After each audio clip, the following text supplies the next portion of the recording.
Fiang, alam kong malalim yung pinanggagalingan nila Miss Nova and Miss Ces, dahil na din ang tagal na nila sa industriya, at saka syempre, mas madami na silang experience sa buhay. Pero ikaw, bilang bata, ano ang gusto mong maisip o maramdaman ng kapwa bata o ng kabataan tungkol sa pelikula na magagamit na nila kahit andito pa lang sila sa estado ng buhay nila? Siguro po para sa mga kabataan na katulad ko. Gusto kong ma-realize nila after nilang mapanood tong movie na hindi lang basta kaibigan mo yan. Dahil marami naman po siguro sa atin na naka-experience, siguro yung mga iba-iba na hindi po nakakatanggap ng pagmamahal galing sa magulang. So, after watching these movies po, madami pong realization na hindi lang pala sa pamilya mo mismong mararamdaman yung tunay na pagmamahal. Mararamdaman mo din siya sa best friends and sa mga tunay na kaibigan. So, yun po. Salamat po. Thank you po. May gusto lang ako sabihin. Nais ko magpasalamat kay sa Nathan Films. Thank you. At dinala na ninyo dito sa Philippines ang pelikulang ito.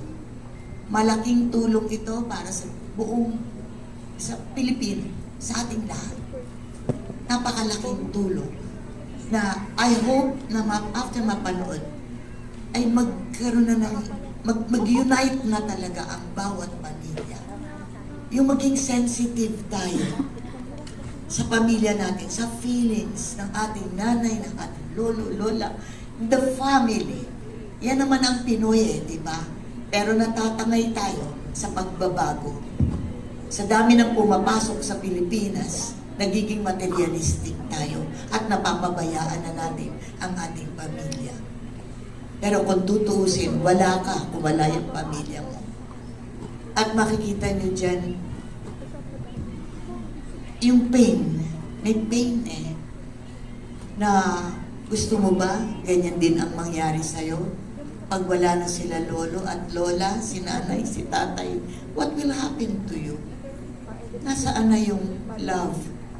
Ang Pilipino, clannish yan. Maano yan? Makapamilya ang Pilipino. So, kaya kami na bagamat sila ibang bansa, pero meron din silang hinahanap. Meron din silang parang Pinoy din na wala na tayo, napabayaan na tayo. Huwag sanang mangyari sa Pilipino ito. Panoorin po natin mamaya. Makikita niyo yung sinasabi namin. Thank you, Tita Nova. I just like to acknowledge lang din our CEO of Nathan Studios is here, Ria Ataide. Yes. And also the COO, Sylvia Sanchez. Baka you can share a few words, Ria.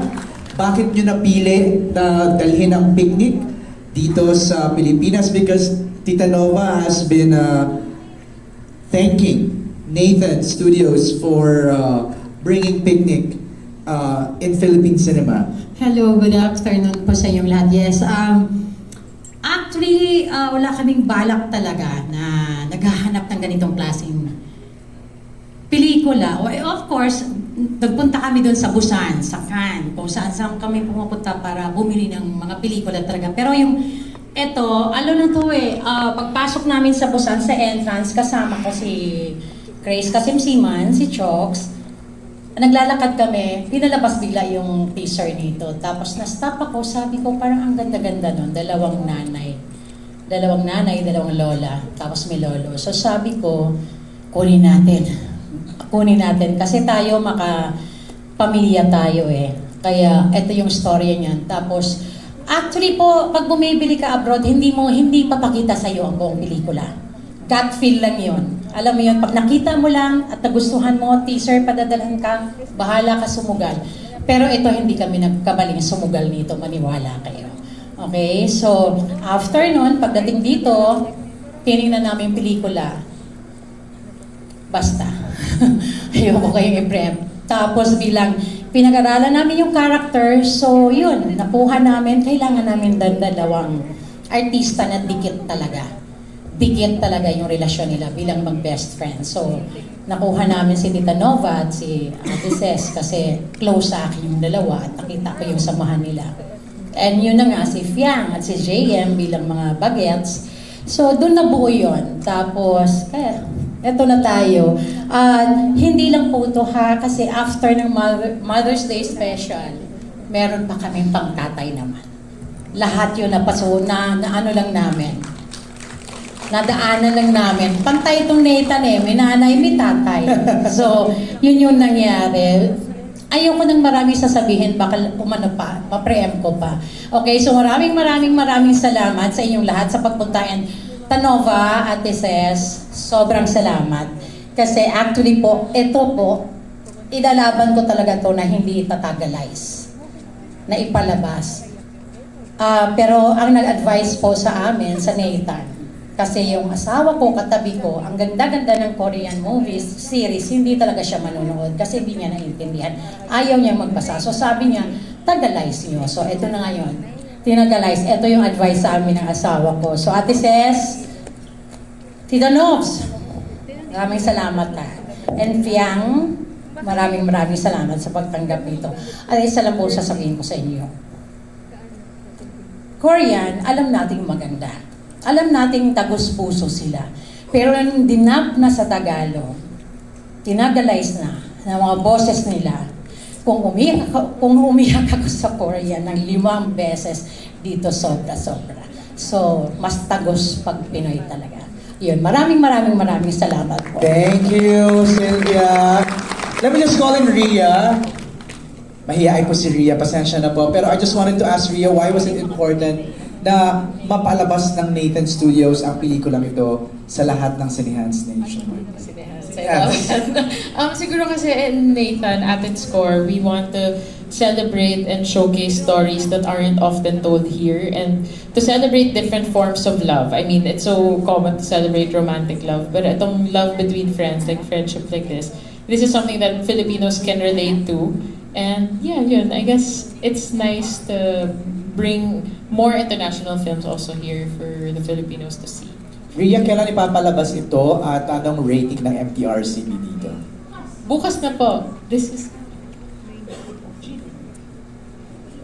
PG. Rated, sorry, I wanna confirm. I don't wanna make a mistake. This is showing na po tomorrow. Sana you enjoy it and you relate to it and you're able to invite other people to watch it with you starting tomorrow po. Thank you again. Love. You wanna add something, Sylvia? Mubulong ka sa akin sa Yeah, likod. and sana po, itong moving to, tama si Ate Ces at si Tita Nova na sana ito yung isa sa maging daan ng pamilya na kung magulo, maging maayos. And para din to sa mga anak na naging mabuting anak at naging pasaway na anak. Pareho to dito. Yun yung makukuha mo ditong lesson. So, good luck sa inyong lahat at tara na. Tara na. Teka lang, may question pa si Natalie Tomada of Philippine Star. Sige na, seatmate. Last 4 questions. Last 4, okay. May question tayo from Natalie June Lalin from our content creator and from our students. Alright, so let's begin with Natalie Tomada of Philippine Star. And then after the 4 questions, we'll begin the screening now. Good afternoon. So, since nga sabi na-mention na ni Mrs. na yung theme pala nito is about a mother's unconditional love, one of the themes ng film na to. Well, I wanna ask your personal experience or kahit isang memory lang, personal memory, na you think nagpapatunay sa mother's love since it's Mother's Day a few days from now. Ikaw daw, Tita Ces. Me? Yes, For particularly everyone. you. Naku po, marami akong ehemplo dyan. You know, but this is the short version. Not a lot of people know na it took me 7 years para magkaroon ng anak. Nagkaroon ako ng anak, 35 years old ako. To make the long story short, she was born premature. Marami akong pinagdaanan ng mga medical issues dahil just to have her. Ilang beses na na ako na ospital, ilang beses din siya na ospital. May mga times na, syempre, biro mo, isang buwan na akong araw-araw pupunta mula bahay hanggang ospital. Just so, kasi nasa incubator siya. Just so mahawakan niya lang ako, kinakausap ko, ganyan, biro mo, nakasesaryan ka at lahat. Pero ginagawa mo yun. Hindi mo iniisip ang sarili mo. Hindi mo iniisip na hirap ka na. Pagdating mo doon, puyat ka pa and everything. For me, I think, isa yun sa mga karanasan na hindi ko ipagpapalit. If there's an example about mother's love. Natalie? Okay, also, same question for Miss Nova. Alam niyo, hindi ako nakaranas ng lola. Kasi, she died early. Sabi ng mami ko. So, pero I am a very sentimental person. Hindi man ako nakadanas ng lolo, ng lola, but I have charity works.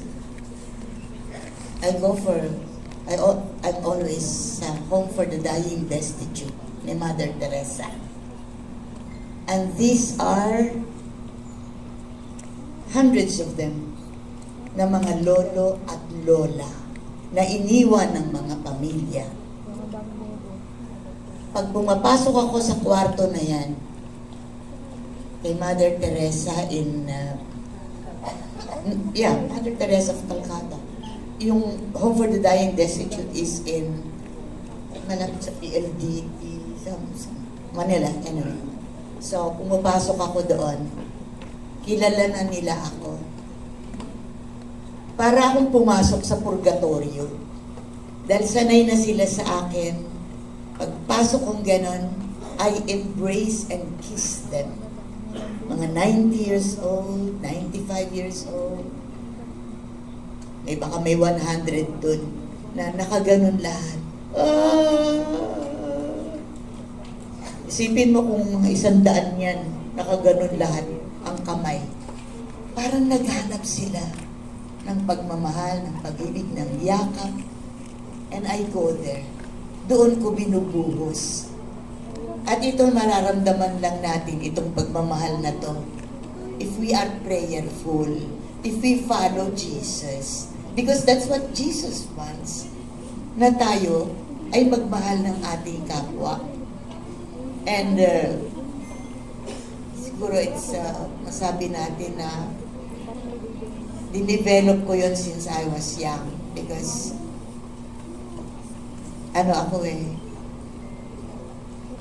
wala akong magulang. So, somebody adopted me. Hindi naman masyadong maganda yung aming relationship. Yeah, because of the ugali, kaya nagkataon nandun ako. Pero, hindi ko pinabayaan ang pagdarasal, ang pagiging close sa Diyos, hanggang sa I became charitable. At ito ang aking napili to love because hindi ko naranasan magmahal. At dito naranasan ko. Aktual, mga may cancer, mga madudungis, mababaho, like that. And sa konting haplos mo lang, feeling nila nasa heaven sila. So it doesn't matter. Kahit na wala kang magulang, it's okay. Just continue living. Continue to be a good Christian. Magmahal. Yan ang ng Panginoon. Magmahal ka sa kapwa. Ganoon. Tayo, may pamilya tayo. Hindi mo pa mamahal. Kasama mo nga sa bahay. Hindi mo mamahal. Ano pa yung hindi mo kaano-ano? How can you develop that? No? But if you love Jesus, you follow His will. You follow His advice. Then do it. At mararamdaman ninyo how beautiful it is to love. Kahit hindi mo kaano-ano. So yun po ang maikling talambuhay ng buhay ko. Alam mo si Nova, she will never really, unless asked wala masyadong nakakaalam, ito ay isang PayPal awardee. Nagagalit to sa akin kasi magkikwento ko tungkol sa kanyang charitable works. Yung only daughter niya kasi nasa Amerika.